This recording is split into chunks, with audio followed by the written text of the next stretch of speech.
రంగారెడ్డి జిల్లా మీర్పేటలో దారుణ ఘటన చోటు చేసుకుంది. భార్యను అతి కిరాతకంగా చంపాడు ఓ భర్త.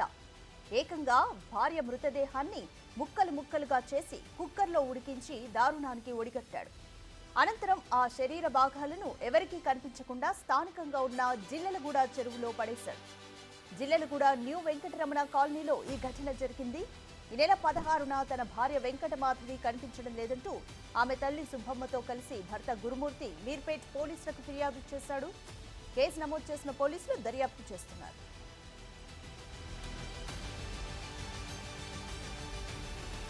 గత కొన్ని రోజులుగా భార్యాభర్తల మధ్య గొడవలు జరుగుతున్నాయని తెలుసుకున్న పోలీసులు గురుమూర్తిని అదుపులోకి తీసుకుని విచారించారు. దీంతో అసలు విషయం వెలుగులోకి వచ్చింది. తానే భార్యను హత్య చేశానని అంగీకరించాడు భర్త. మృతదేహాన్ని ముక్కలు ముక్కలుగా చేసి కుక్కర్లో ఉడికించానని, ఆ తర్వాత వాటిని జిల్లెలగూడ చెరువులో పడేసినట్లుగా తెలిపాడు.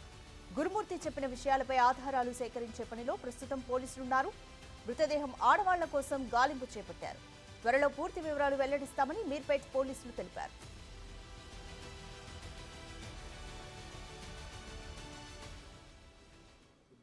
భర్త పేరు వెంకటరమణ అనే మహిళ ఫిర్యాదురాలు పోలీస్ స్టేషన్కి వచ్చి ఫిర్యాదు ఇవ్వడం జరిగింది. ఆమెకి 3 కుమార్తెలు సంతానము. పెద్ద కుమార్తె అయిన మాధవిని సుమారు 13 సంవత్సరాల క్రితము గురుమూర్తి అనే వ్యక్తికి ఇచ్చి మ్యారేజ్ చేయడం జరిగింది. వీళ్ళిద్దరిది కూడా ప్రకాశం డిస్టిక్. గురుమూర్తి అనే వ్యక్తి ఆర్మీలో పనిచేసి రిటైర్ అయ్యి ప్రస్తుతం కంచన్బాగులో సెక్యూరిటీ గార్డ్గా పనిచేస్తుండు. గత 5 సంవత్సరాలుగా మన వెంకటేశ్వర కాలనీ జిల్లెలగూడలో ఉంటుండ్రు. ఉన్న తర్వాత ఫిర్యాదు ఇచ్చిన సుబ్బమ్మ దాంట్లో ఇచ్చిన కంప్లైంట్ ఏందనగా 16వ తారీఖు ఈ నెల జనవరి 16వ తారీఖు తన కుమార్తె మాధవికి అల్లుడికి గురుమూర్తికి ఇద్దరికి చిన్నపాటి గొడవ జరిగిందని, ఆ గొడవ జరిగితే మధ్యాహ్నం 12 o'clock ఆ సమయంలో ఈ మాధవి ఇంటి నుంచి వెళ్ళిపోయిందని చెప్పి ఫిర్యాదు ఇవ్వగా ఆమె ఫిర్యాదు మేరకు కేసు నమోదు చేయడం జరిగింది. అటు కేసు నెంబరు 81/2025. అటు కేసు విచారణలో ఉంది, దర్యాప్తు చేస్తుంది.